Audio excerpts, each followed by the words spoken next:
Iran ने America पर पलटवार की धमकी दी। संयुक्त राष्ट्र सुरक्षा परिषद की आपातकालीन बैठक में कहा है कि हमले का वक्त और जगह फौज तय करेगी। ईरान ने कहा है कि हमारा जवाब गरिमा, ताकत और महानता दिखाएगा। यूएन एजेंसी व्यवहार में खोखली और शक्तिहीन है। अमेरिका के ईरान पर हमले पर ईरानी विदेश मंत्री ने कहा है कि बातचीत का सवाल ही नहीं है, परमाणु ठिकानों पर हमले का अंजाम देखेगा अमेरिका। ईरान के सुप्रीम लीडर आयतोल्ला खमैनी सरेंडर नहीं करेंगे। दुश्मन ने बहुत बड़ी गलती की है, बहुत बड़ा अपराध किया है, उसे सजा मिलनी ही चाहिए। ईरान की धमकी पर अमेरिका का पलटवार, कहा कि ईरान ने हमले का किया तो नतीजे भयावह होंगे, इस बार और घातक हमला होगा। अमेरिका के विदेश मंत्री मार्को रूबियो का बयान, कहा कि हमारा अगला कदम ईरान सरकार पर निर्भर है। क्षेत्र में मौजूद अमेरिकी सैन्य बल पर हमला नहीं करने की दी है हिदायत।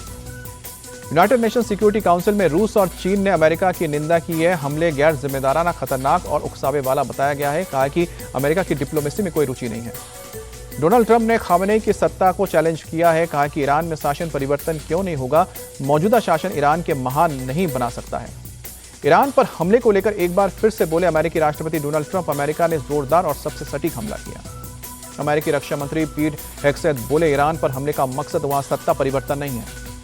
ईरान के विदेश मंत्री अब्बास अगराची बोले, इजरायल का साथ देकर अमेरिका ने कूटनीतिक छल किया है, डिप्लोमेसी अब कोई ऑप्शन नहीं। अमेरिका के हमले में ईरान के परमाणु संयंत्र को भारी नुकसान पहुंचा। ईरान के फार्डो परमाणु संयंत्र के हमले के पहले और बाद की सैटेलाइट तस्वीर सामने आई है।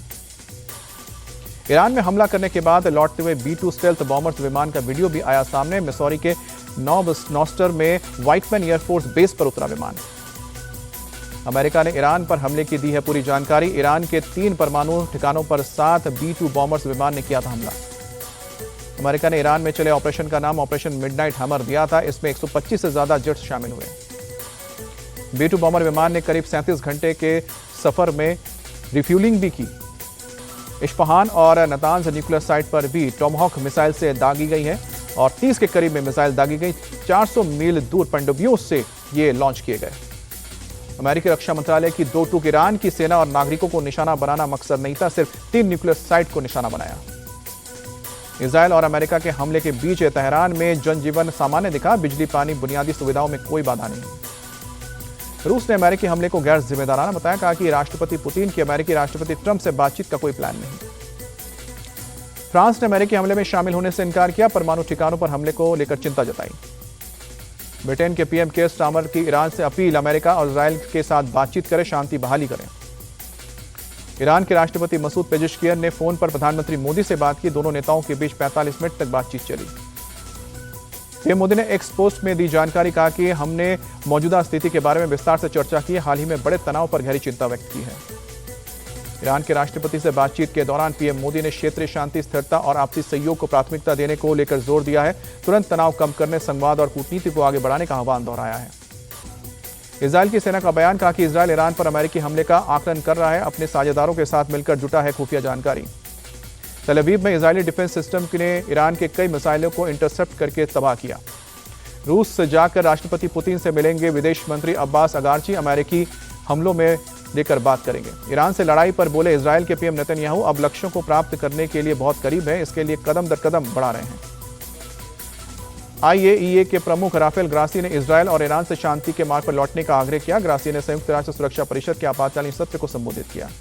यरूशलेम के पुराने शहर की दीवारों पर फहराए गए अमेरिका और इजरायल के झंडे। ईरान पर अमेरिकी हमले का स्वागत। ईरान पर अमेरिकी अटैक के बाद दुनिया भर में कच्चे तेल की कीमत में उछाल, 2.5% की बढ़ोतरी हुई।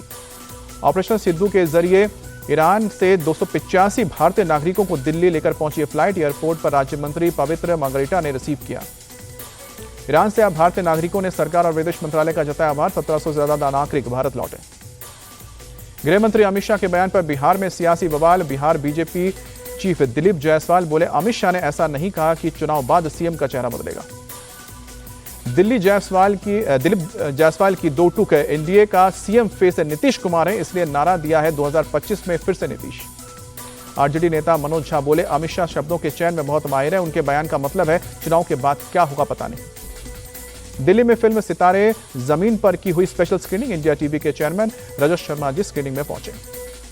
रजत जी ने फिल्म सितारे जमीन पर की तारीफ, कहा कि फिल्म न सिर्फ मनोरंजक है बल्कि एक मैसेज भी देती है। स्क्रीनिंग में पहुंचने पर आमिर खान ने रजत जी का शुक्रिया अदा किया।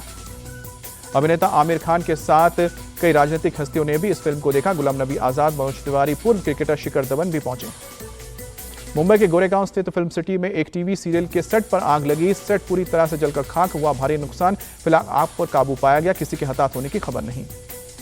कानपुर में दरोगा ने बदमाश को भगाया, दबिश से पहले मुखबरी की। सीसीटीवी फुटेज आया सामने। सीसीटीवी में हंसते हुए ट्रॉली बैग लेकर भागता दिखा बदमाश। दरोगा भी हंसते हुए कुछ इशारा करते दिखा। मामले में दरोगा और सिपाही सस्पेंड, दोनों के खिलाफ एफआईआर। पटियाला में दिल दहलाने वाला मामला सामने आया। फॉर्च्यूनर गाड़ी में एक ही परिवार के 3 लोगों की लाश बरामद, पुलिस कर रही है जांच। मृतकों की पहचान संदीप सिंह और उनकी पत्नी और बेटे के रूप में हुई है। शुरुआती जांच के मुताबिक संदीप सिंह ने पहले पत्नी और फिर बेटे को गोली मारी, फिर खुद को।